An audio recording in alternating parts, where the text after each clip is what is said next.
valency. It is the combining capacity of an element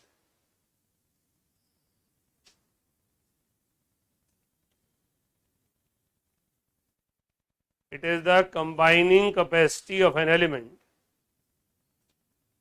It is further divided in two categories. It is further divided in two categories: electrovalency and covalency. Electrovalency and covalency. हमने कहा valency क्या चीज होती है? Combining capacity of an element.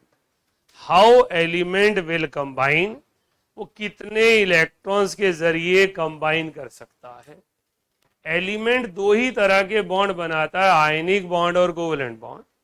Ionic bond में valency को electrovalency कहेंगे और कोवैलेंट बॉन्ड में वैलेंसी को कोवैलेंसी कहेंगे. तो एक एलिमेंट की कंबाइनिंग कैपेसिटी इलेक्ट्रोवैलेंसी होगी या कोवैलेंसी होगी, वो डिपेंड करेगा वो आयनिक बना रहा है या कोवैलेंट बना रहा है. नेक्स्ट लिखिए, इलेक्ट्रोवैलेंसी क्या चीज होती है?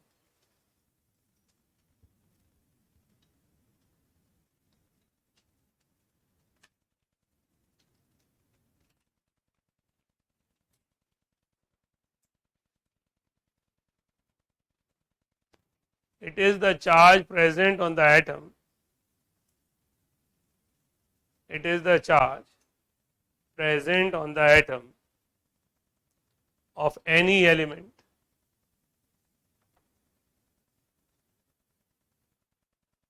in its ionic compounds of an element, obviously, on the atom of an element in its ionic compounds. It can be positive or negative. It can be positive और negative. Electrovalency सबसे आसान feature है, क्योंकि जितना charge दिखाई दे रहा होगा उतनी ही वैलेंसी होगी. तो आपके पास अगर हमने Fe2 पॉजिटिव लिखा है तो वैलेंसी +2 है. हमने ऑक्सीजन -2 लिखा है तो वैलेंसी -2 है. हमने एल्यूमिनियम +3 लिखा है तो वैलेंसी +3 है. So electrovalency is simply charge present on the atoms of any element in its ionic compound. जिस एलिमेंट का एटम जिस फॉर्म में है, जितना चार्ज दिख रहा है वही उसकी इलेक्ट्रोवैलेंसी है. नोट कीजिए.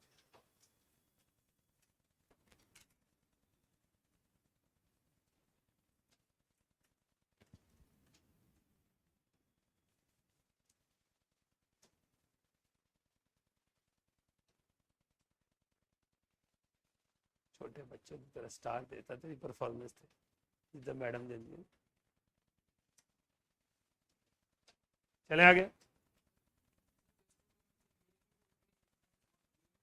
नहीं, +2 का मतलब उसने 2 इलेक्ट्रॉन लूज किए. इस आयनिक कंपाउंड को बनाने के लिए उसने 2 इलेक्ट्रॉन लूज किए हैं. आयनिक कंपाउंड को बनाने के लिए उसने 2 इलेक्ट्रॉन गेन किए. इसका मतलब है उसके पास 2 इलेक्ट्रॉन लूज करने की कैपेसिटी थी, इसलिए उसने आयनिक कंपाउंड बनाया. राइट, क्योंकि वैलेंसी कंपाउंड के भीतर है. राइट, कंपाउंड की एग्जिस्टेंस के बिना वैलेंसी नहीं है. हम ये कह रहे हैं कि एक एलिमेंट का एटम जब एक वैलेंसी क्रिएट करता है तो इसका मतलब बॉन्ड क्रिएट करता है. अब बॉन्ड वो आयनिक क्रिएट कर रहा है. Ionic bond complete transfer of electron से होता है. तो 2 इलेक्ट्रॉन लूज करके कर रहा है या 2 इलेक्ट्रॉन गेन करके कर रहा है. राइट, नेक्स्ट लिखिए, covalency. It is the number of covalent bonds. It is the number of covalent bonds formed by an atom in a covalent compound. It is the number of covalent bonds formed by an atom in a covalent compound.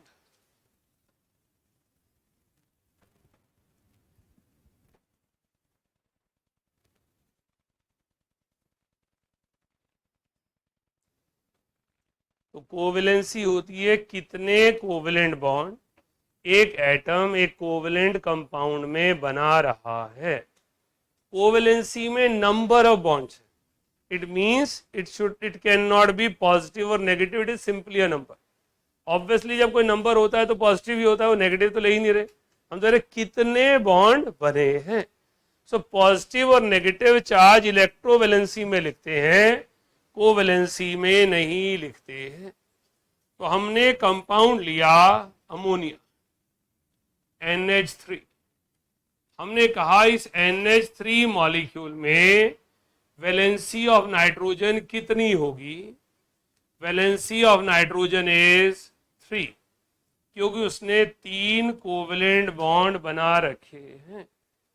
इस compound में carbon dioxide में carbon ने 1 2 3 4 covalent bond बनाए हैं, इसलिए valency of carbon is 4।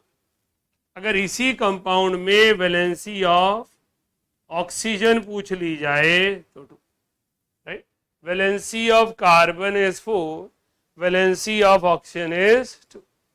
हमने compound ले लिया HCO4। इस कंपाउंड में what is the valency of xenon? Valency of xenon will be 8, क्योंकि वो 8 कोवेलेंट बॉन्ड बना रहा है, राइट। मेरे पास कंपाउंड आ गया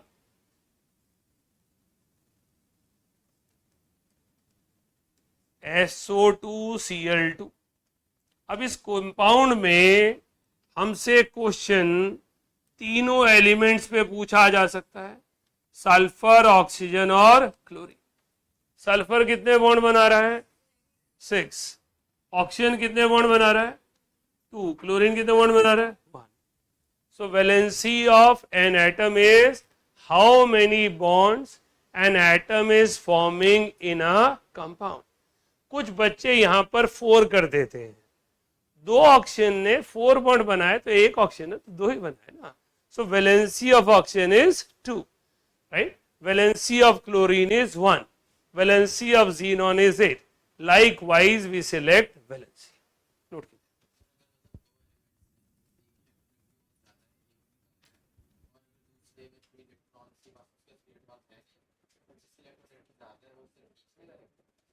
मुझे कुछ नहीं समझा आपने क्या बोला।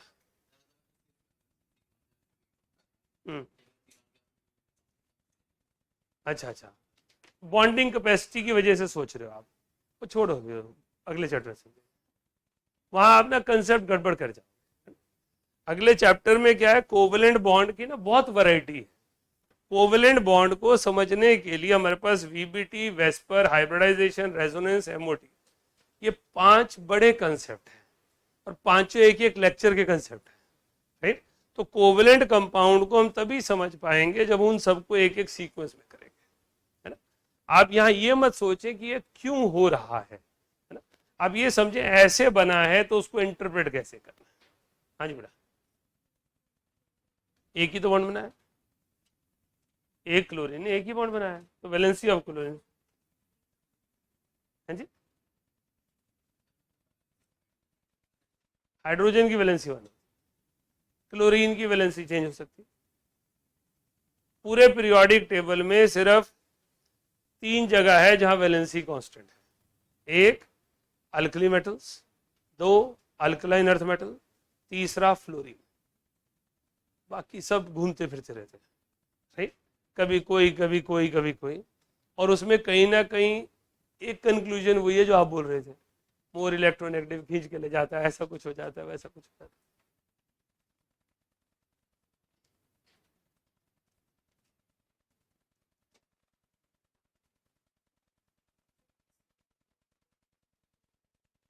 ऑक्सीजन की वैलेंसी 2,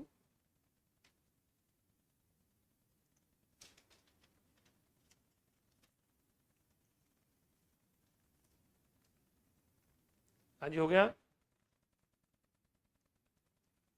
मैंने ज़ीनॉन का कंपाउंड जानबूझ के लिखा था क्योंकि मुझे पता है ज़ीनॉन के लिए आप मेंटली प्रिपेयर नहीं होंगे।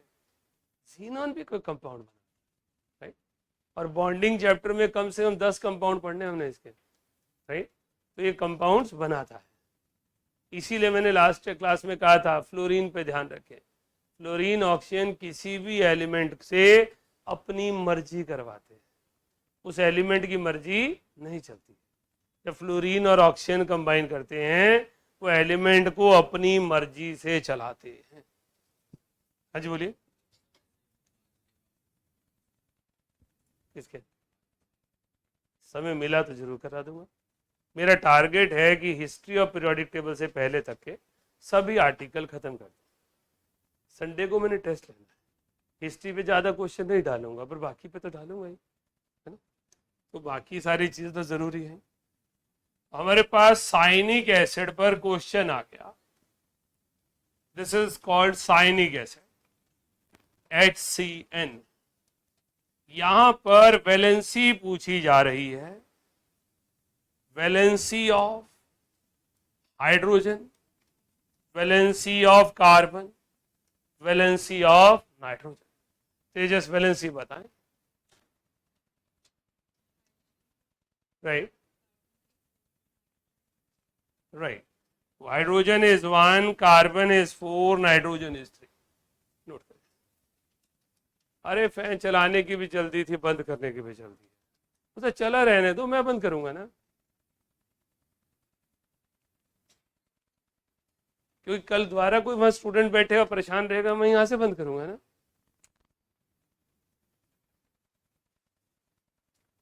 नोट करो इसे, बच्चे ऐसे होते हैं, सही तो बच्चे होते हैं।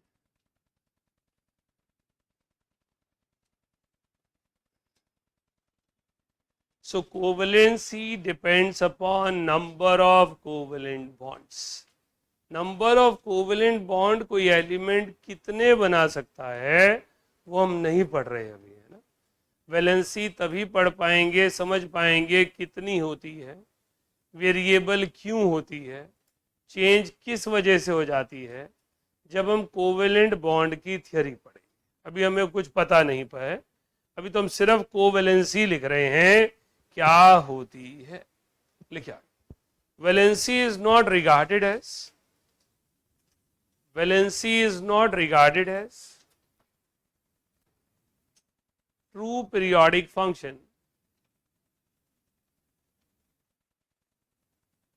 Valency is not regarded as true periodic function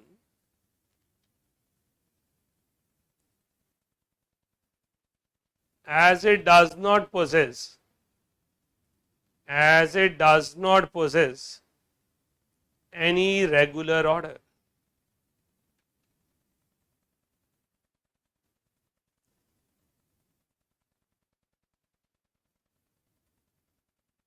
Valency of an element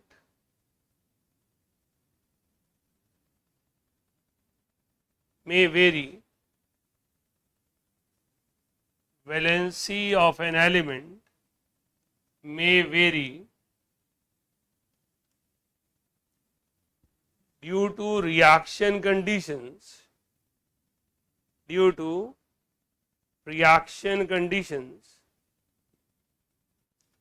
or nature of other element.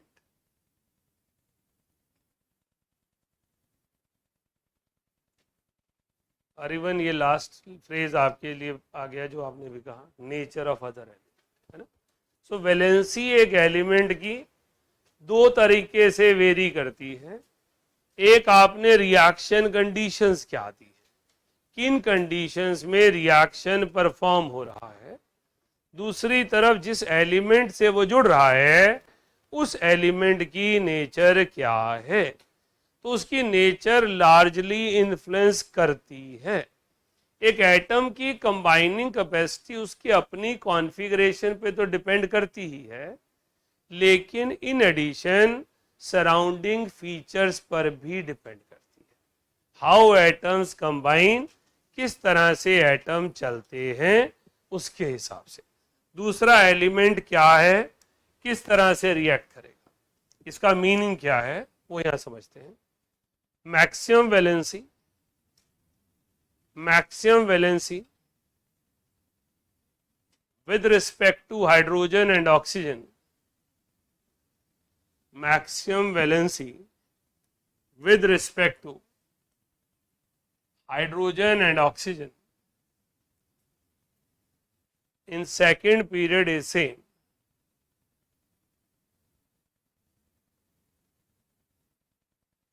But in third period,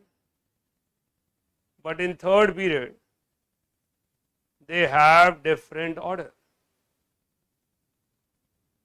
Maximum valency with respect to hydrogen and oxygen in second period is same, but in third period they have different order. यहाँ मैंने word maximum valency लिखा, valency नहीं लिखा, right. It means element की variable valency है, और जो हम बात कर रहे हैं वो सिर्फ मैक्सिमम वैलेंसी की कर रहे हैं. सो अगर मेरे से पूछा जाए मैक्सिमम वैलेंसी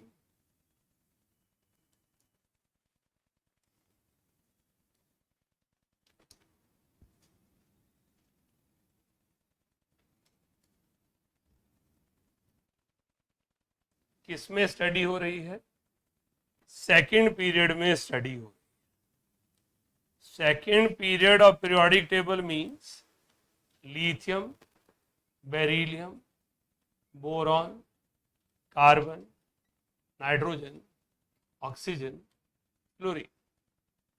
मेरे से पूछा गया with respect to hydrogen, answer आया 1 2 3 4 3 2 1. मेरे से पूछा गया with respect to oxygen, answer आया 1 2 3 4 3 2 1. दैट मीन्स वैलेंसी एक रेगुलर ऑर्डर शो कर रही है. 1 से 4 इंक्रीज हो रही है, फिर 4 से 1 डिक्रीज हो रही है. मेरे से पूछा गया थर्ड पीरियड.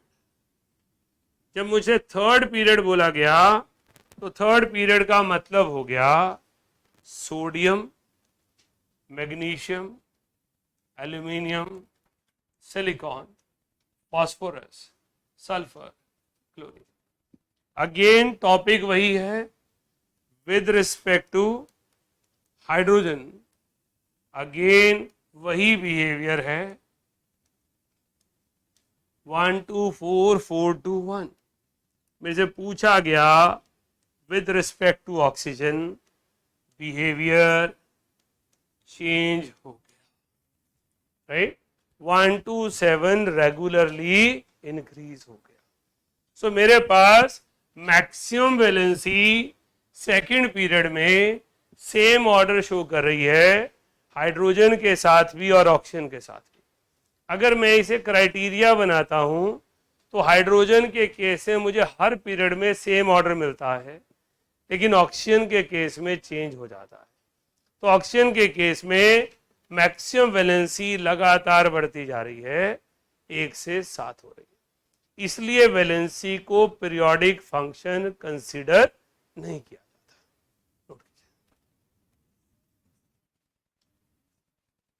वो तो आपको पता नहीं. बॉन्डिंग पढ़ रहे हैं बेसिकली ना. ये सारे फीचर बॉन्डिंग के. मजबूरी है पीरियोडिक में पढ़ना, क्योंकि आपके सबके स्कूल पेपरों का भी ध्यान रखना पड़ता है. What is the difference between an individual teacher and a corporate teacher? Individual teacher बच्चे को बच्चा मान के चलता है, भाई स्कूल भी जाना है, माँ बाप को रिपोर्ट कार्ड भी दिखाना है, कंपटीशन भी पढ़ना है. कॉर्पोरेट इंस्टीट्यूट कहता है हु आर यू, मैं जो पढ़ाना है मैं वही पढ़ाना है, तेरे स्कूल में पेपर है छड़ दे, मैनू की लेना उससे, right. So this is the difference. Otherwise मैं ये ना पढ़ाता यहाँ, क्योंकि वैलेंसी मेरा टॉपिक यहाँ का है ही नहीं. Valency is a combining capacity of an atom. It has to be taught after teaching you covalency. Covalency can be explained only by PPT. Without valence bond theory, I cannot say why it is happening. की बनाता था ना, दांत खराब करता सारा चुके.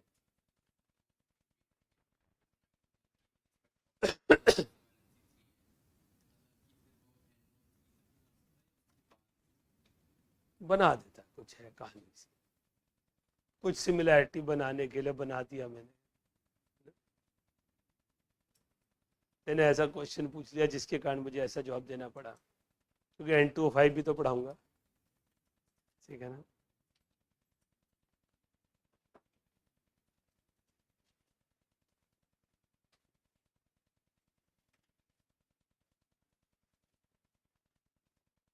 अब क्वेश्चन ये राइज होता है हाइड्रोजन और ऑक्सीजन है क्यों? एस ब्लॉक और पी ब्लॉक में नोबल गैसेस के अलावा जितने भी एलिमेंट हैं वो सारे हाइड्रोजन और ऑक्सीजन के साथ कंबाइन करते हैं, no exception. They are bound to form hydride and oxide, सभी कंबाइन करते हैं। नंबर टू, जब से केमिस्ट्री डेवलप हुई है हम मेनली हाइड्रोजन और ऑक्सीजन के ही कंपाउंड से केमिस्ट्री को डेवलप किए। मेनली पीरियोडिक टेबल का बेस हाइड्राइड एंड ऑक्साइड था, तो क्वेश्चन जो है वो हाइड्राइड और ऑक्साइड पर ज़्यादा बनते हैं, राइट। तो हाइड्रोजन और ऑक्सीजन किसी भी एलिमेंट से कंबाइन करते हैं।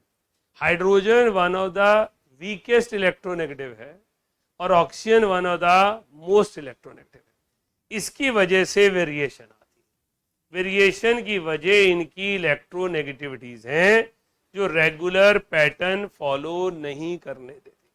तो आपके पास हाइड्रोजन लेस इलेक्ट्रोनेगेटिव है, ऑक्सीजन मोस्ट इलेक्ट्रोनेगेटिव है।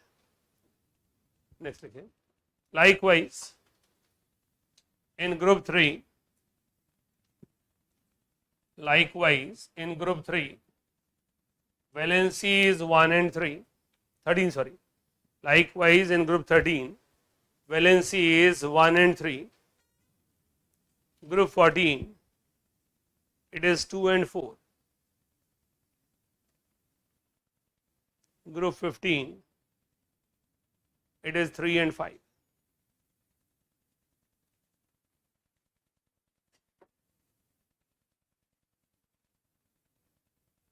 ग्रुप 13 में वैलेंसी 1 और 3 होती है, ग्रुप 14 में वैलेंसी 2 और 4 होती है, ग्रुप 15 में वैलेंसी 3 एंड 5 होती है। तो वैलेंसी जो है वो वेरिएबल आ रही है, हमारे पास 2 के डिफरेंस से क्रिएट हो रही है। तो ग्रुप 13 में भी जब हम स्टडी करते हैं, group 13 means boron, aluminium, gallium, indium, thallium.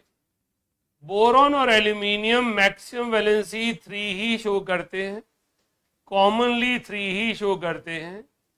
Gallium और इंडियम 1 और 3 शो करते हैं, थेलियम 1 शो करता है। तो हमें कोई ऑर्डर नहीं मिल रहा, हम ये नहीं कह पा रहे कि हमेशा ऐसा ही हो रहा है, राइट। सो हमारे पास 3 भी है, 1 और 3 भी है, 1 भी है। फर्स्ट 2 में 1 नहीं है, थेलियम में 3 रेयरेस्ट है, गैलियम और इंडियम 1 और 3 दोनों कॉमनली शो कर रहे हैं। ये सारे एग्जाम्पल आपको इसलिए दिए जा रहे हैं ताकि आप ये समझे valency should not be studied as standard periodic function, right. Otherwise example देने की जरूरत नहीं है, तो वहीं पढ़ाने चाहिए थे बॉन्डिंग में, राइट। तो आप मेरी बात सुनेंगे तो कंफर्टेबल रहेंगे, आगे आगे भागेंगे ऐसा ही क्यों हो रहा है, ये कोई मजाक हो रहा है, ये 1 और 3 हो जाता है, कभी 2 और 4 हो जाता है, फिर आप उलझे रहेंगे। हम आपको एक एग्जाम्पल देना चाह रहे हैं। अभी आप छोटे छोटे से बच्चे हैं सब्जेक्ट के लिए, है ना, अभी मुश्किल से मसा तीसरे चैप्टर तक पहुंचे हैं, तो इसकी बहुत सारी दुनिया आगे बची है। तो हम सिर्फ समझाना चाहते हैं कि valency with respect to certain atom बदलती है, सेम ग्रुप में बदलती है, सेम ग्रुप में इवन सब सेम शो नहीं करते, जबकि ग्रुप को बनाया इसीलिए गया था that they must have same behaviour. Group की डेफिनेशन ही है elements belonging to same group have same valential configuration, so they show similarities in properties. So there are many properties which have similarities. हमने radius पढ़ा, ionization energy पढ़ी, किसी में हमने ऐसा नहीं पढ़ा। हम कह रहे हैं नॉर्मल बिहेवियर है, लेकिन वैलेंसी में एनोमली। नोट करें,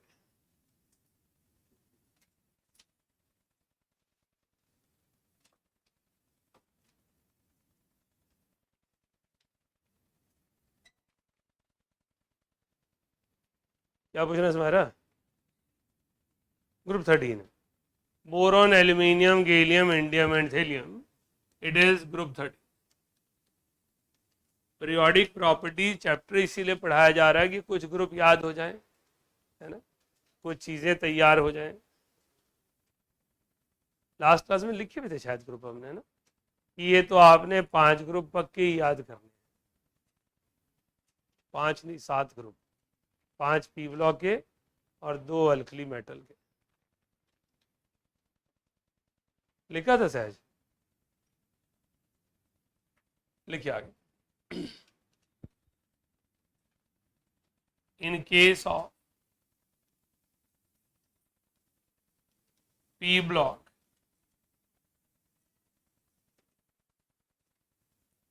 valency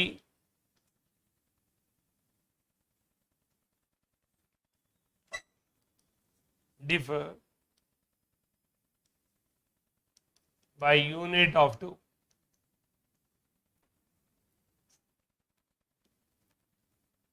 While in D block,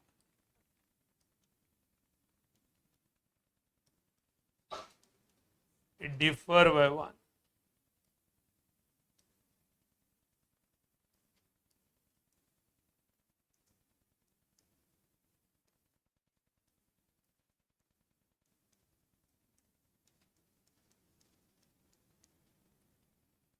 तो हमने कहा वैलेंसी की वैल्यू जो है पी ब्लॉक में ऑल्टरनेट नंबर है 1 3 2 4 4 6, बट डी ब्लॉक में सक्सेसिव नंबर हैं 2 3 4 2 3 4 5 6 7 लाइक दिस। नोट कीजिए। मैंने कुछ पूछ रहे हैं? ये स्टेटमेंट्स अगेन कहूंगा, रजिस्टर को ध्यान से पढ़ें।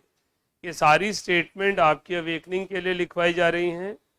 वैलेंसी में वेरिएशन को एक रेगुलर पैटर्न नहीं मिल पा रहा। एक स्टूडेंट जो थॉटफुल है वो घर जाके सोचता है कि क्यों ना मैं रीजन ही बना दूं कि 2 2 का डिफरेंस आएगा, सब में ही आ रहा है 1 3 2 4 4 6 2 4 6 1 3 5 7, तो क्यों ना वैलेंसी को ऑर्डर बना दे। लेकिन फिर डी ब्लॉक आ जाता है। डी ब्लॉक को सोचता हूं तो पी ब्लॉक गलत हो जाता है, पी ब्लॉक को सोचता हूं तो डी ब्लॉक गलत हो जाता है। तो मेरे पास इसलिए वैलेंसी को एक इंडिपेंडेंट फंक्शन पढ़ा जाता है, एज पीरियोडिक फंक्शन नहीं पढ़ा जाता है। लिखिए diagonal relationship. It was the article given by Mendeleev, but still we use in modern periodic table because it is important to understand properties of elements. Few elements show similarity in properties. Few elements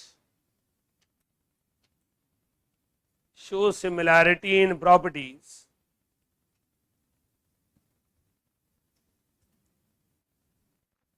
Although they are present in different groups.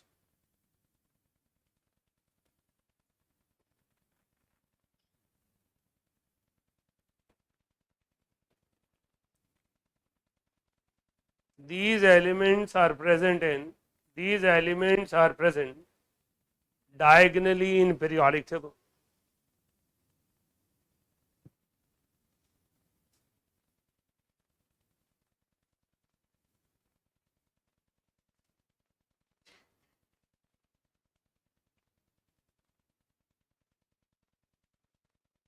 Ravneet, what is the purpose of studying periodic table chapter? Right. We try to arrange element in some sort of sequence in order to analyze their properties, in order to study their property, so we can build up our mind कि element ऐसा ऐसा ऐसा करेगा। हमने कहा एक group में elements को रखा गया जिनकी सिमिलैरिटीज इन प्रॉपर्टीज हैं, तो इसका मतलब डिफरेंट ग्रुप के एलिमेंट्स की डिफरेंट प्रॉपर्टीज होनी चाहिए। डायगोनल रिलेशनशिप इसी चीज की एनोमली है कि एलिमेंट्स डिफरेंट ग्रुप में हैं, they are present diagonally to each other, but shows certain similarities. इसको हम डायगोनल रिलेशनशिप कहते हैं. इस आर्टिकल का पर्पस वो अच्छी तरीके से समझ सकता है स्टूडेंट जो पीरियोडिक प्रॉपर्टी चैप्टर पढ़ने का पर्पस जानता हो. राइट, मैंने क्यों कहा जो स्टूडेंट पर्पस जानता हो, क्योंकि 70% आबादी किसी भी क्लास में, किसी भी क्लास का 11th के अंदर रहा हूँ, MBA, PhD, anything, they study for exam. Paper में क्या पूछेंगे, सब्जेक्ट के लिए नहीं पढ़ते. 30% आबादी पढ़ती है सब्जेक्ट के लिए, 70% पेपर के लिए पढ़ती है. तो जो पेपर के लिए पढ़ता है डेफिनेशन रटता है डायगोनल रिलेशनशिप का मतलब क्या होता है और एग्जाम्पल क्या होता है. राइट, डायगोनल रिलेशनशिप पढ़ाया क्यों जा रहा है, उसका पर्पस क्या है, वो ये समझना है. एलिमेंट्स डिफरेंट ग्रुप्स के हैं लेकिन उनकी प्रॉपर्टी सिमिलर हैं, इसलिए डायगोनल रिलेशनशिप इंपॉर्टेंट टर्म है. अब ऐसा हो क्यों रहा है वो लिखे. These similarities in properties can be explained by these similarities in properties can be explained by polarizing power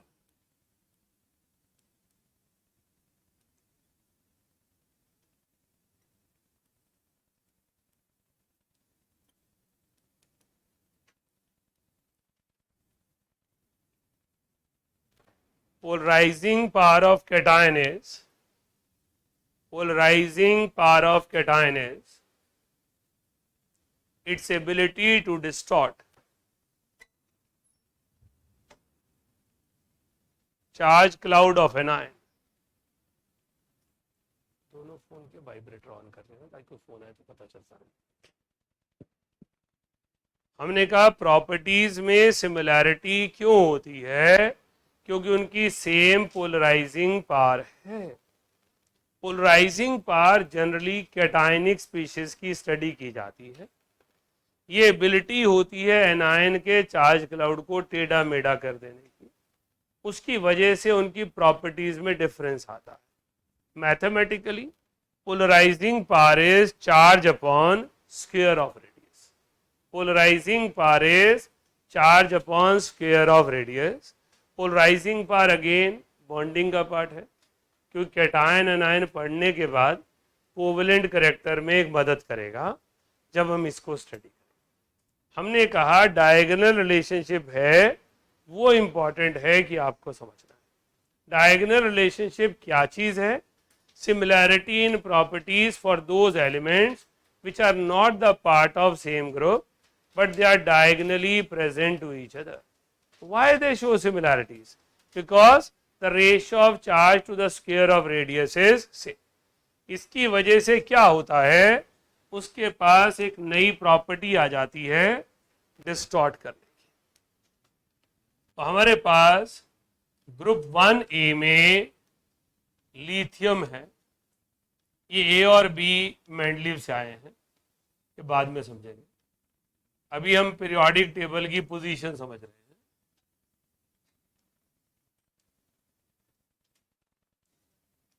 A,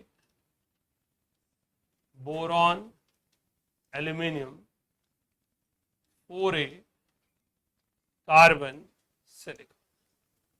तो लिथियम और मैग्नीशियम की प्रॉपर्टी सेम है, बेरिलियम और एल्यूमिनियम की प्रॉपर्टी सेम है, बोरॉन और सिलिकॉन की प्रॉपर्टी सेम है. ये सेम ग्रुप को बिलोंग नहीं करते. लिथियम के ग्रुप में लिथियम के नीचे कौन है? सोडियम, पोटाशियम, यहाँ कैल्शियम, यहाँ पर गैलियम. लेकिन ये जो ऊपर वाले एलिमेंट हैं ये डायगोनली रिलेशनशिप ऑब्जर्व करते हैं. ज्यादा पेयर नहीं है, यही 3 है diagonal pair: lithium, magnesium, beryllium, aluminium, boron and silicon. Right, note कीजिए. हाँ जी बोलिए. नहीं चाहिए मुझे, मैं तो पीरियड टेबल याद है, हमें क्या करना. मतलब नहीं, diagonal relationship just immediately next. Rather ये एक आर्टिकल है purely exam point of view से. राइट, डायगोनल रिलेशनशिप इन 3 ही पेयर में और किसी में नहीं है। These are the 3 most successful pair जहां डायगोनल रिलेशनशिप देखने को मिलता है। Some slight properties can be different in others, लेकिन हमारे लिए जो इंपॉर्टेंट है वो 3 ही, लिथियम मैग्नीशियम के साथ, बेरिलियम एल्यूमिनियम के साथ, बोरॉन सिलिकॉन के साथ। हाँ जी, नहीं देते, इसीलिए तो मैंने और किसी में एरो लगाई नहीं।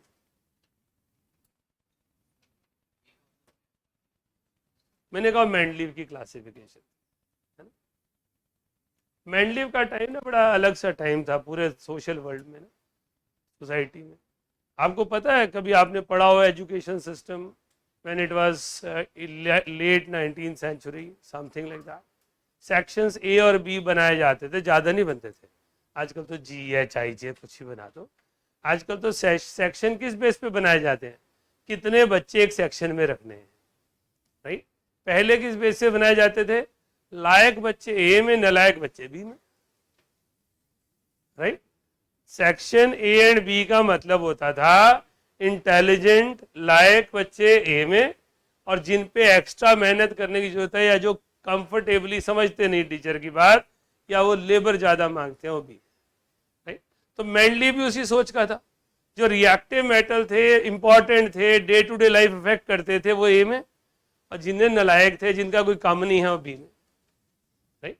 बी में ऐसा नहीं कि नलायक, केमिकली नलायक।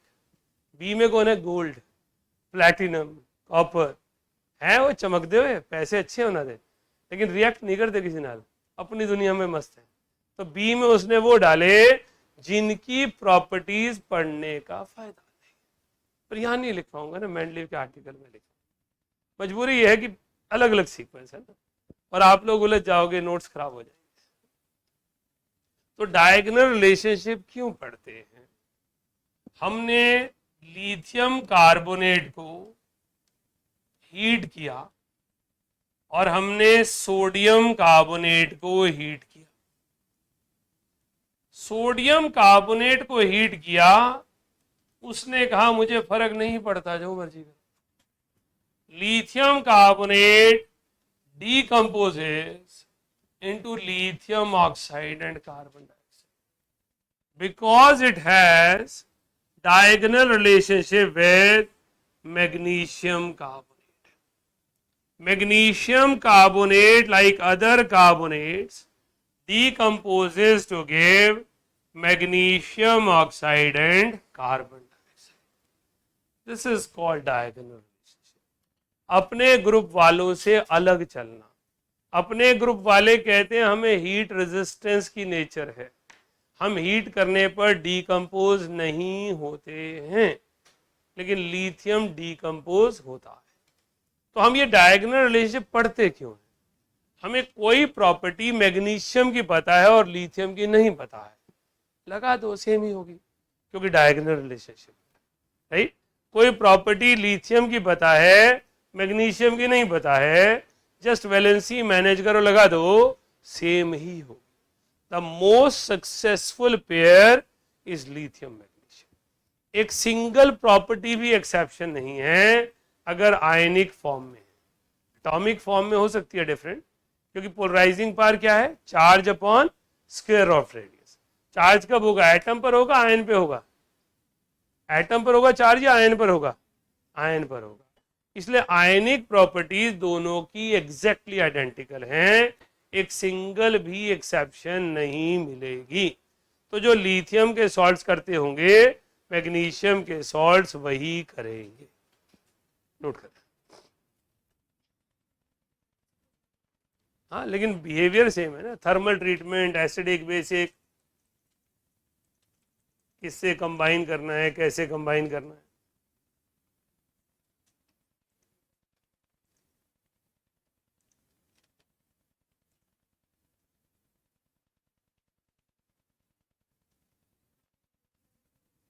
No reaction, RXN। भूल जाता हूँ बीच में, 11th को करा रहा हूँ।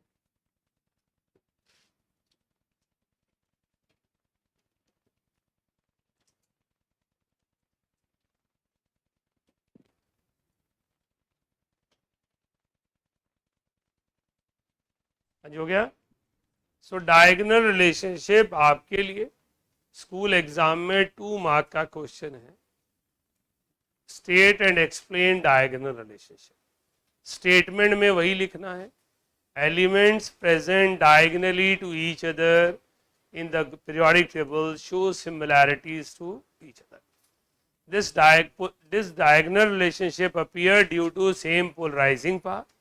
Polarizing power is the ratio of charge to the square of radius. Best examples lithium and magnesium, beryllium and aluminum. Right? तो आपके पास इस तरह से प्रॉपर्टीज में सिमिलैरिटी होना, that is called diagonal relationship. Next लिखिए, नेचर ऑफ ऑक्साइड्स। अभी अरिवन आपके क्वेश्चन के जवाब मिल जाएंगे ऑक्साइड्स के।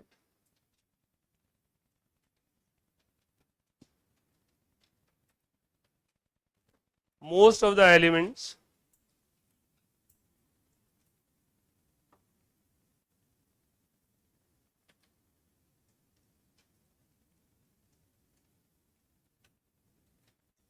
combine with oxygen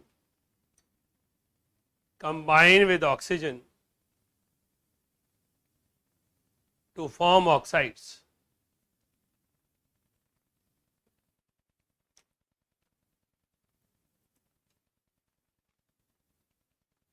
They are classified as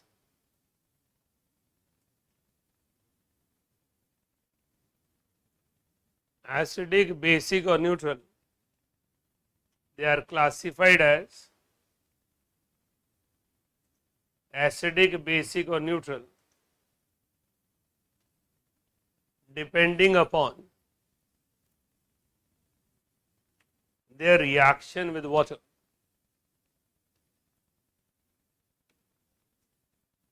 आप सभी को ये वर्ड्स पता हैं कि एसिडिक, बेसिक या न्यूट्रल होते हैं, लेकिन मेरे लिए इंपॉर्टेंट है यहाँ पे on the basis of their reaction with water. कोई उनका इंडिपेंडेंट नेचर नहीं है।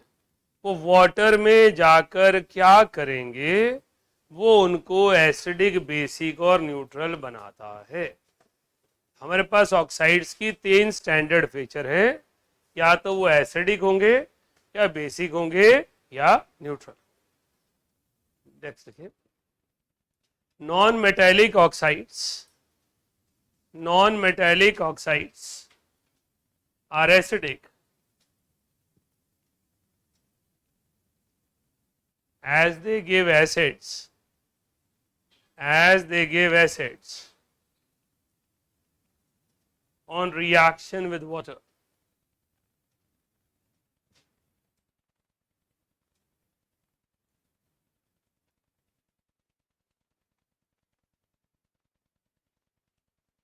Acids give H positive ions.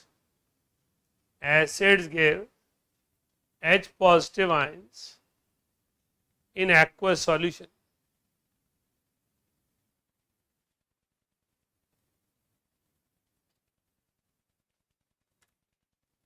यहां पर मेरा पहला फोकस था नॉन मेटेलिक ऑक्साइड्स। तो नॉन मेटेलिक ऑक्साइड सभी एसिडिक नहीं होते, पर जनरली एसिडिक होते हैं। नॉन मेटेलिक करेक्टर रौनक आप बताएं, लेफ्ट टू राइट इंक्रीज होता है या डिक्रीज होता है? Very good. तो अगर कोई टीचर पूछ ले कि ऑक्साइड्स का acidic nature left to right क्या होगा, तो आपका आंसर क्या होना चाहिए? इंक्रीजेस। क्योंकि जितना नॉन मेटेलिक करेक्टर बढ़ाएंगे, एसिडिक करेक्टर इंक्रीज होगा। नॉन मेटेलिक करेक्टर क्या, इलेक्ट्रॉन लेना या इलेक्ट्रॉन देना? लेना। इलेक्ट्रॉन नेगेटिविटी बढ़ाएंगे तो नॉन मेटेलिक बढ़ेगा या कम होगा? बोलो, बढ़ेगा। तो अभी आपने इलेक्ट्रोनेगेटिविटी में लास्ट पॉइंट लिखा था इंक्रीज इन ऑक्सीडेशन नंबर। तो अगर मैं किसी एलिमेंट पर पॉजिटिव चार्ज बढ़ा रहा हूं, तो उसका एसिडिक करेक्टर बढ़ेगा या कम होगा? बढ़ेगा। जितना ज्यादा पॉजिटिव चार्ज लूंगा, उतना एसिडिक हो जाएगा।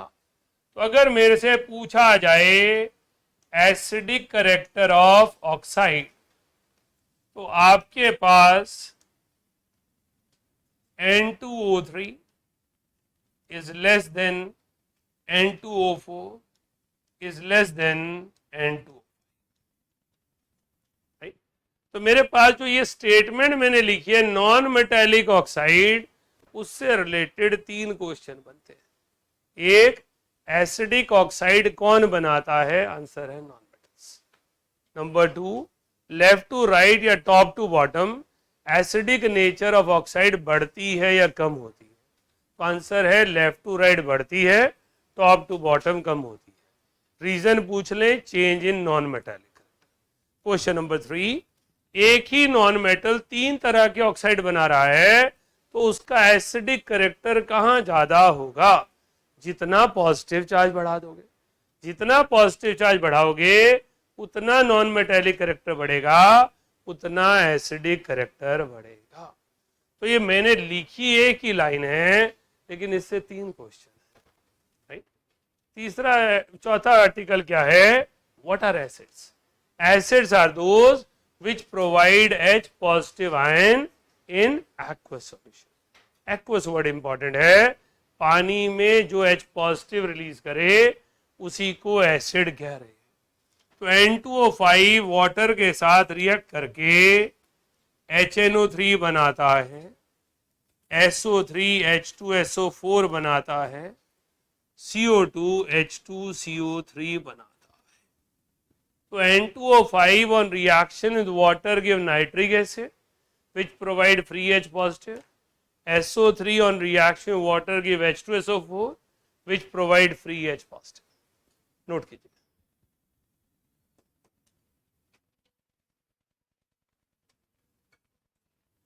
बेटा हमने कहा non metallic character is favoured by increase in electronegativity, right, क्योंकि नॉन मेटेलिक करेक्टर इलेक्ट्रॉन लेना है, इलेक्ट्रोनेगेटिविटी भी इलेक्ट्रॉन लेना है, खींचना है।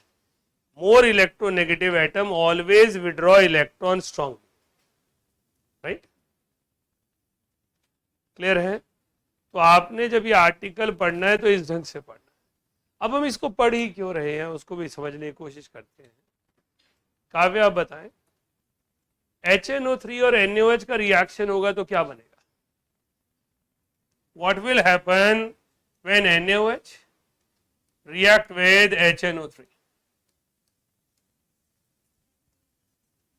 NaNO3 plus water. Very good. ये कैसे पता लगाया सर? ये तो बच्चों वाला काम था, ये काट दिया उठा दिया, राइट। लेकिन टीचर ने पूछा what will happen when NaOH react with N2O5। अब बुखार चढ़ गया, ये रिएक्शन कैसे याद होगा मुझे? मुझे क्या होता, कितने रिएक्शन याद करूं? अब N2O5 क्या बना रहा था? HNO3, तो ये क्या बनाएगा? NaNO3। Answer is same, NaNO3। साथ में कुछ बन रहा होगा, उसको हम देखेंगे। इसलिए पढ़ा रहा हूं ये आर्टिकल, ताकि आपको इक्वेशंस लिखनी आ जाए, right. Acidic nature of oxide indicate उन्होंने एक सर्टेन एसिड बनाना है। जो एसिड वो वाटर के साथ बनाएंगे वो उसी एसिड के सॉल्ट किसी भी बेस के साथ बनाएंगे। NaOH, KOH, बेरियम हाइड्रोक्साइड, किसी के भी रिएक्शन आपको आ गए। Once you understand this article, रट कर गए हो तो ये 2 लाइन आपको आ गई, काफी है, आंसर लिख लो। समझ के गए हो तो कम से कम 500 रिएक्शन आ गए आपको, एसिड और बेस को दोनों इकट्ठा कर दो, राइट। तो ये यही बनाएगा। कर लिया ऐड?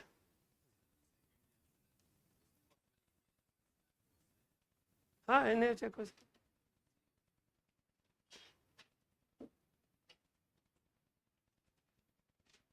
इवन गैस फेज में भी रिएक्शन होगा ना, तो दूसरी तरफ अगर बेस बना है तो बेस उसे उसी तरीके से रिएक्ट करेगा जैसे उसके एसिड ने करना था। इसलिए हम ये रिएक्शंस पढ़ते हैं। देखो केमिस्ट्री का सबसे बड़ा चैलेंजिंग काम, चाहे आज वो आप वहां बैठे हैं, मैं यहाँ खड़ा हूं, पर मैं भी केमिस्ट्री का स्टूडेंट हूं, तो इक्वेशंस याद करना बहुत मुश्किल काम होता है यार, समझना आसान होता है। समझ के कर लोगे, खुद ही रिएक्शन बना लो। अगर आपने 3 चैप्टर्स को ध्यान से पढ़ लिया, एक पीरियोडिक में जो भी मैं रीजन करा रहा हूं, एक इक्विलिब्रियम और एक रिडॉक्स, तो 1400 रिएक्शन आपको खुद लिखने आते होंगे। 1400 reactions, you know what will be their products, right? Just by understanding of few concepts related to redox, few concepts related to equilibrium, few concepts related to periodicity, right? तो just आप इन चीजों को सीख लेंगे, सिर्फ पेपर के लिए definition नहीं पढ़ेंगे, तो आप इसको समझ पाएंगे कि एड्रेस कैसे करना है, राइट? तो मेरे पास एसिडिक ऑक्साइड वो है जो नॉन मेटल से बनते हैं। आगे लिखे, these acids are also known as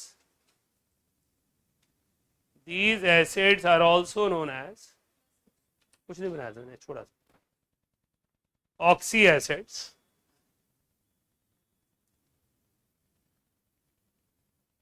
as they provide H positive which is bonded to oxygen.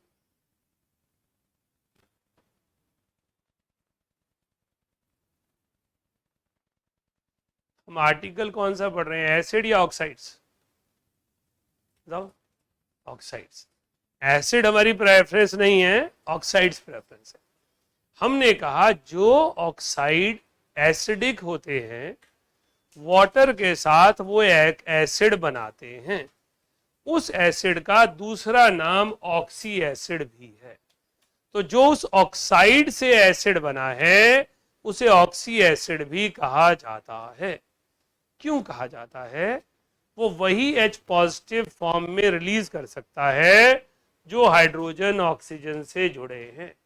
जो हाइड्रोजन ऑक्सीजन से नहीं जुड़े हैं वो उसके एसिडिक हाइड्रोजन नहीं है।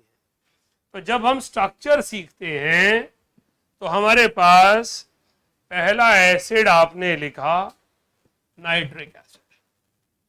नाइट्रिक एसिड का जब मैंने स्ट्रक्चर देखा तो नाइट्रिक एसिड का स्ट्रक्चर था ऐसा। दूसरा एसिड हमने लिखा सल्फ्यूरिक एसिड। सल्फ्यूरिक एसिड का स्ट्रक्चर था SO2OH। तीसरा एसिड था कार्बोनिक एसिड। कार्बोनिक एसिड है CO। तो इनके H कहां पर अटैच है? ऑक्सीजन के थ्रू अटैच है। अब इसका फॉर्मूला मैंने रीअरेंज करके लिखा, NO2OH SO2OH twice COOH twice। आकृति अगर मैं ऑप्शन ऐसे दूंगा पेपर में तो इन्हें आप एसिड कहोगे, बेस कहोगे? मैं ऐसे लिख के दूंगा, बेस ही कहोगे क्योंकि वो ऐसे दिख रहा है, राइट? पर ये है क्या, एसिड है बेस है? एसिड है। क्या मेरे लिखने से वो बेस बनेंगे, अपने नेचर से बनेंगे? नेचर। तो मेरे लिखने का क्या है, राइट? आपको आसान करने के लिए ऐसे लिख के दिया जाता है ताकि आप समझें ये एसिड है, लेकिन एंट्रेंस वाले ऐसे लिख कर देते हैं, शरारती होते हैं ना एंट्रेंस वाले, राइट? मोस्ट एसिडिक कंपाउंड ये लिखा होगा सल्फ्यूरिक एसिड की जगह, बच्चा सोचा ये कौन सा एसिड है, ये तो हाइड्रोक्साइड है, राइट? तो आपको यहां से ये कैरी करना है, जिस OH के साथ नॉन मेटल हो वो एसिडिक होता है, जिस OH के साथ नॉन मेटल हो वो एसिडिक होता है, वो बेसिक नहीं होता, वो सिर्फ स्ट्रक्चरल जंबलिंग होती है, वो बेसिकली ऑक्सी एसिड होता है। नोट कीजिए, नॉन मेटल या नॉन मेटल ऑक्साइड? हाँ, कुछ तो मिल जाएगा केमिस्ट्री में।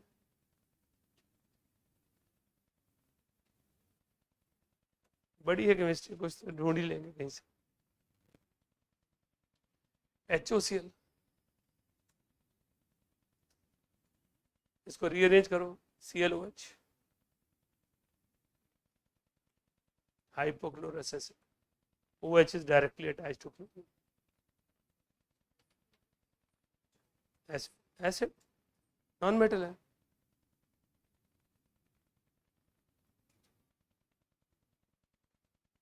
राइट? तो नॉन मेटेलिक ऑक्साइड्स हैं, या नॉन मेटल्स हैं जिनके साथ वो OH जुड़ा है वो एसिडिक है।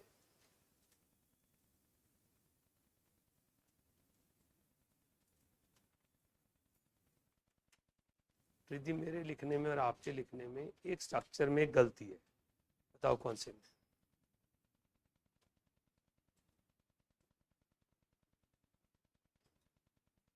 उससे फर्क क्या पड़ेगा? फर्क कोई नहीं है, लेकिन आप 4 महीने सोचेंगी H से बॉन्डेड है और O बाहर है, राइट? मैंने लिखा O से बॉन्डेड है, H बाहर है।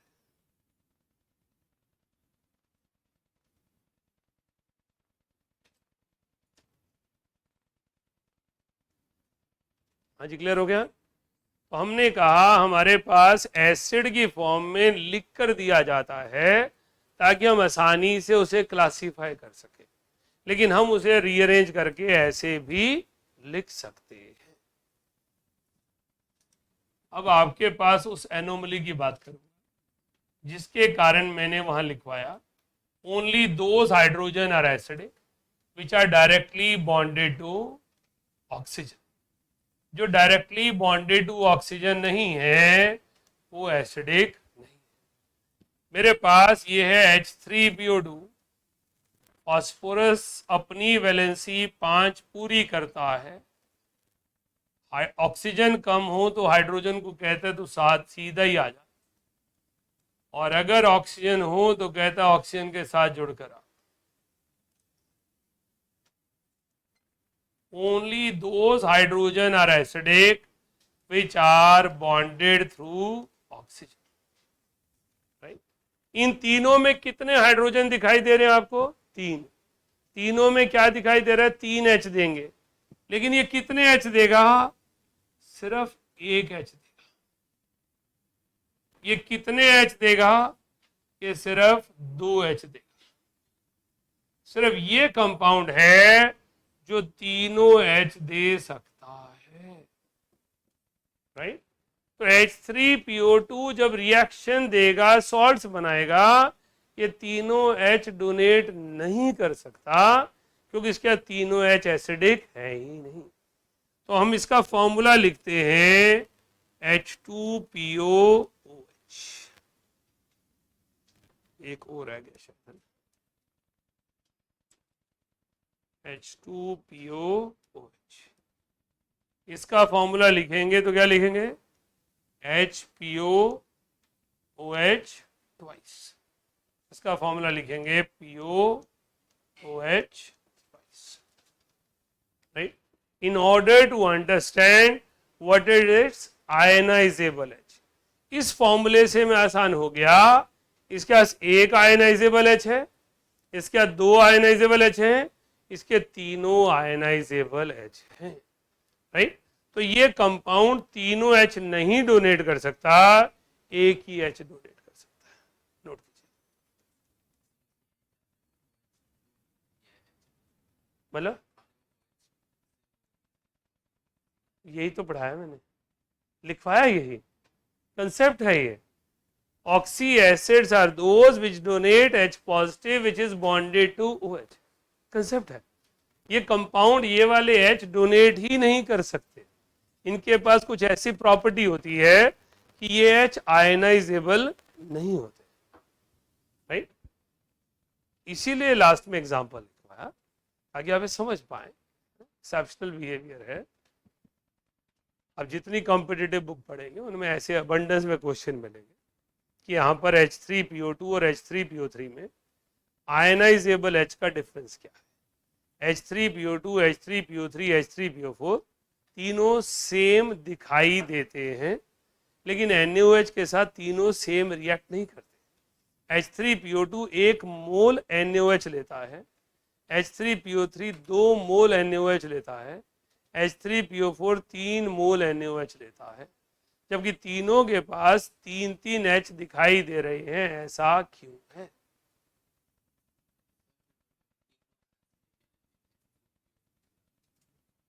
मैंने ऐसा भी कुछ नहीं कहा, मैंने ये कहा वो सबसे ज्यादा H देता है।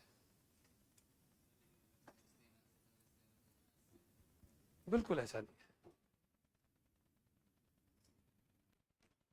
एसिडिक और basic character does not means कितने ज्यादा एच दे रहा है, 1 मोल से कितने ज्यादा कितनी जल्दी बन रहे। एसिड बेस थियरी की फर्स्ट आर्टिकल है आयन इक्विलिब्रियम चैप्टर का, वही समझ पाएंगे। +1 के एंड तक आपके सारे आंसर्स होंगे, जितनी भी केमिस्ट्री में कंसेप्ट हैं +1 में सारे कंसेप्ट डील हो जाएंगे। +2 में कोई नया कंसेप्ट नहीं, +2 इज असेंबलेंस ऑफ कंसेप्ट, राइट। एक कंपाउंड के कितने कंसेप्ट इकट्ठे करके एक चैप्टर में लगाने हैं वो +2 है। +1 में अलग अलग चैप्टर अलग अलग कंसेप्ट है, +2 का हर चैप्टर 5 चैप्टर का कॉम्बिनेशन है, राइट।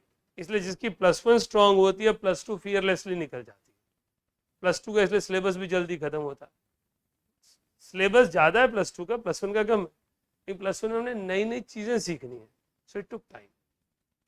मोल कंसेप्ट में कितना टाइम लगाया, मैं अभी रिवाइज करने लगूँ आधे घंटे चैप्टर खत्म कर दूंगा, है क्या उसमें, छोटा सा चैप्टर है।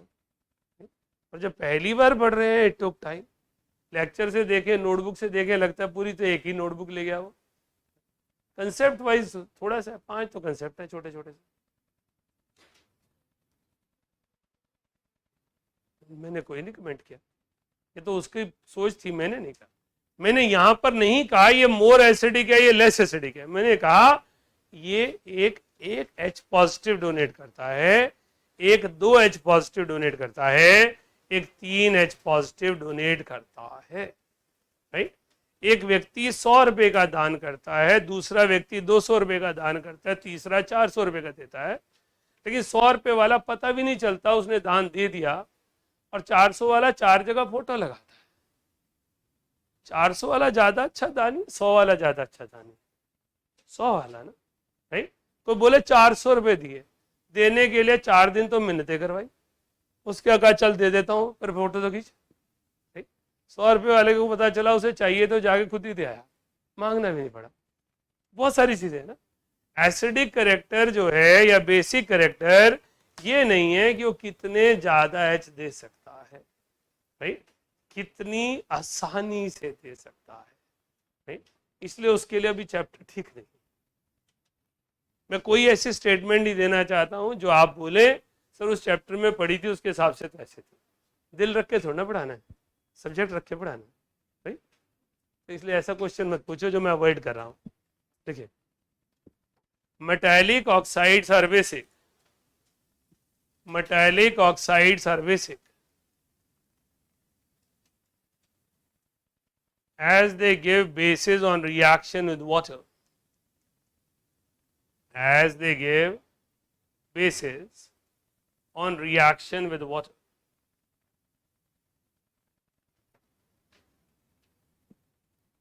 Bases give OH negative in aqueous solution, bases give OH negative in aqueous solution.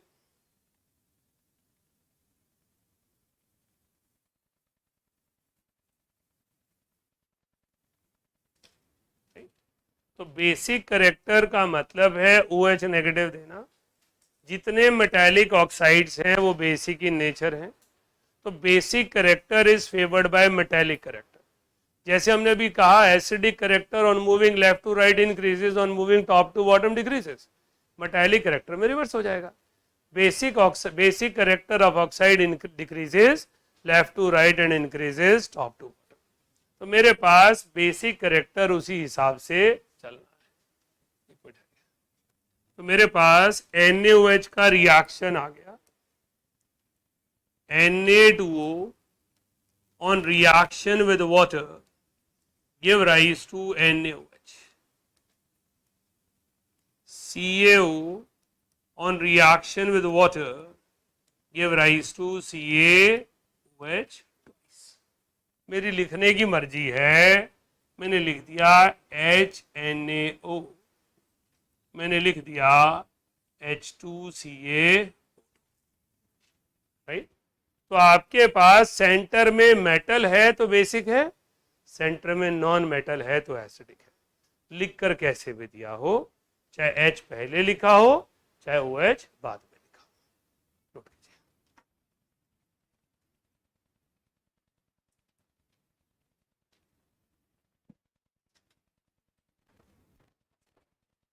ये चीज़ें बहुत ही आसान हैं, लेकिन जब बच्चे पहली बार पढ़ रहे होते हैं, क्योंकि एक नई सी चीज़ होती है, तो अडॉप्ट करने लग रहा था, पता नहीं क्या हो गया, राइट? या ऐसा कैसे हम पहचानेंगे? पढ़े लिखे हो, इंटेलिजेंट बच्चे हो, कैसे नहीं पहचानोगे, राइट? सर समझना ही तो है कि आपके पास OH की वजह से एसिड भी है और बेस भी है, वो डिपेंड करेगा कौन पहले आयनाइज होगा, H होगा या OH होगा, राइट? तो हमारे पास रिप्रेजेंटेशन दी जाती है ताकि सिंबल से हम समझ पाएं कि वो एसिड है या बेस है, पर उसे रीअरेंज करके भी दिया जा सकता है। नेक्स्ट लिखिए, oxy acids and metal hydroxides, oxy acids and metal hydroxides both have OH group, both have OH group. Their nature depends upon, their nature depends upon relative electronegativity, relative electronegativity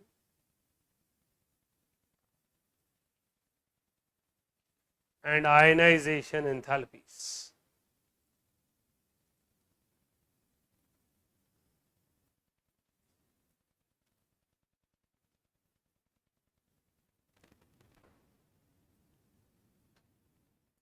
कुलबानी, हमने acidic और basic character किस तरह के solutions के लिए study किया, aqueous और non aqueous? तो यहां हम उसी चीज को टारगेट करना चाह रहे हैं। हमने कहा अगर हम इलेक्ट्रोनेगेटिविटी का ऑर्डर लिखते हैं तो नॉन मेटल की इलेक्ट्रोनेगेटिविटी हाइड्रोजन से ज्यादा है और और हाइड्रोजन की इलेक्ट्रोनेगेटिविटी मेटल से ज्यादा है। अगर हम आयनाइजेशन एंथैल्पी की बात करते हैं तो भी ऐसा ही ऑर्डर देखने को मिलता है। अब हमारे पास एक तरफ XOH है, नॉन मेटल का हाइड्रोक्साइड, और दूसरी तरफ MOH है, मेटल का हाइड्रोक्साइड। हमने इनको पानी में डाल दिया। अब पानी क्या कर रहा है? फोर्स लगा रहा है, खींच रहा है कि मुझे आपको तोड़ना है, मॉलिक्यूल को तोड़ना है। एक तरफ नॉन मेटल है हैलोजन, दूसरी तरफ हाइड्रोजन। ऑक्सीजन किससे जल्दी इलेक्ट्रॉन लेगा, हाइड्रोजन से या हैलोजन से? किसकी आयनाइजेशन एनर्जी कम है, हाइड्रोजन की या हैलोजन की? हाइड्रोजन की। किसकी इलेक्ट्रोनेगेटिविटी ज्यादा है, हैलोजन की। तो इसलिए ये इससे इलेक्ट्रॉन लेगा, ये बॉन्ड यहां से टूटेगा और सॉल्यूशन में X negative aqueous and H positive aqueous बनेंगे। यही चैलेंज आया मेटल के साथ। अब आयनाइजेशन एनर्जी किसकी कम है, मेटल की। तो मेटल से इलेक्ट्रॉन खींचना आसान है, तो हमारे पास बन गया M positive aqueous and OH negative,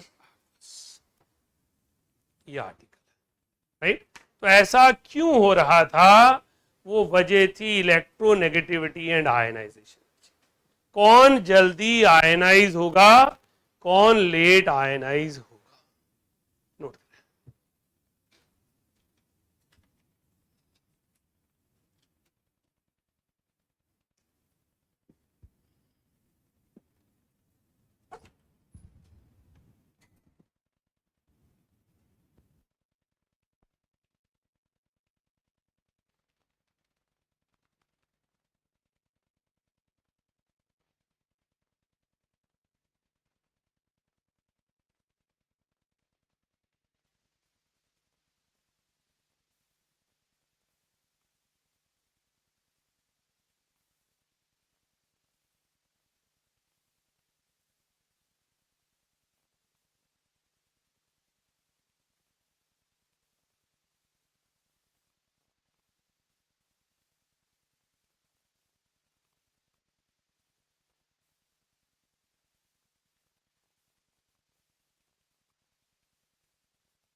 आज बड़ा कंसेप्ट समझ में आया। क्या किया हमने?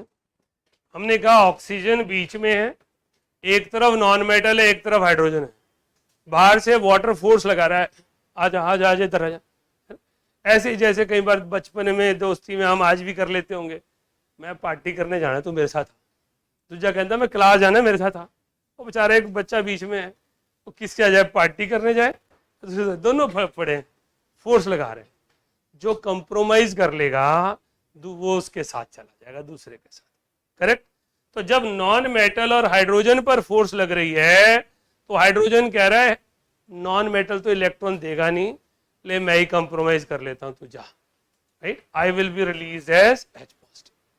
जब मेटल और हाइड्रोजन में लग रही है, मेटल कहता हाइड्रोजन तो पूरा जिद्दी है भाई, वो तो देगा नहीं इलेक्ट्रॉन, मैं ही दे देता हूं, तू जा, राइट। सो मेटल हाइड्रोक्साइड के केस में बेसिक करेक्टर आता है और नॉन मेटल हाइड्रोक्साइड में एसिडिक आता है। जो मैं आपको स्टोरीज की तरह समझाता हूँ, कोशिश किया करो वैसे ही अंडरस्टैंड करने की, so that you can have a proper retention. 1.5 साल बाद यूज करना है तो आप समझ पाए कि वहां क्या हो। इसलिए एसिडिक और बेसिक नेचर में वाटर इंपॉर्टेंट था।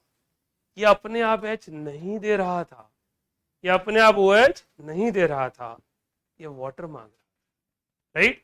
वाटर की पोलर फोर्सेस लगा रही थी जो, इसलिए ये एसिडिक और बेसिक की तरह काम कर रहे थे, राइट। लिखिए आगे, CO water N2 and NO, CO water N2 and NO are neutral oxides.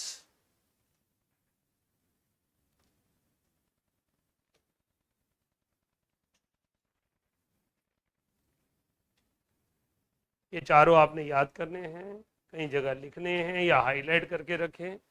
ये न्यूट्रल होते हैं, it means they will not change nature of water when they are added in water, right.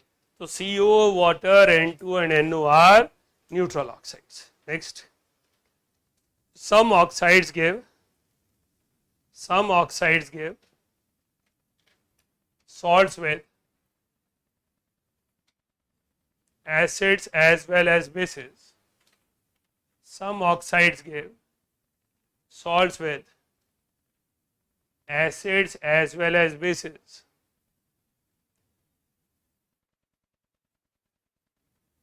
These oxides are known as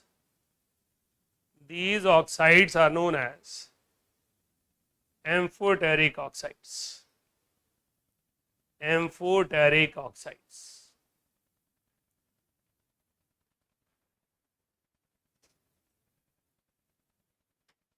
वैसे amphoteric D block में बहुत सारे हैं, but जो amphoteric हर student की पर्सनल डिक्शन का पार्ट होने चाहिए, इनको देखते ही समझ में आए हाँ ये एम्फोटेरिक है, वो ये लिखे हैं, राइट। तो आपको 5 एलिमेंट याद करने हैं, beryllium, aluminium, zinc, tin and lead, they form amphoteric oxides. Amphoteric oxides are those which form salt with acid as well as base. तो एम्फोटेरिक ऑक्साइड दोनों के साथ सॉल्ट बनाएंगे। जिंक ऑक्साइड को HCl में डाल दिया, उसने जिंक क्लोराइड एंड वाटर बना दिया। आपने जिंक ऑक्साइड को NaOH में डाल दिया, उसमें sodium zincate NaZnO2 with water बना दिया, right? So it has ability to form salt with acid as well as base. एक केमिस्ट्री के स्टूडेंट के लिए एम्फोटेरिक ऑक्साइड का नॉलेज होना उतना ही इंपॉर्टेंट है जैसे आपके लिए पर्सनल लाइफ में होता है ना कि मेरे पास कुछ स्पेशल पोजेशन है जिसकी वजह से मैं दोस्तों से अलग दिखूंगा। It can be specs, it can be clothing, it can be phone, it can be pen. होता सबको ही है, छोटे मोटे करते बचपन से करते आए हैं। क्लास में मेरे पास एक अलग सा पेन हो, राइट, होता है, बहुतों को होता है, मेरे बच्चों को तो होता है, मैंने पता है तुम्हारे बारे में। वो मेरे पास जब भी जाते किसी स्टोर पे स्पेशल सा पेन ढूंढते हैं, मैं ये क्या है, तो होना चाहिए ना सर, पापा होना चाहिए, ठीक है भाई ले लो। So it is important. इसी तरह एक केमिस्ट्री के स्टूडेंट ने अगर 11th की केमिस्ट्री पढ़ी है उसको एम्फोटेरिक ऑक्साइड देखते ही याद होने चाहिए। Beryllium, aluminium, zinc, tin, lead. ये जब भी रिएक्ट करेंगे एम्फोटेरिक कैपेसिटी में ही रिएक्ट करेंगे। क्लियर? चलिए बाकी अगली क्लास में करेंगे, अभी टेस्ट लेंगे। अजय मतलब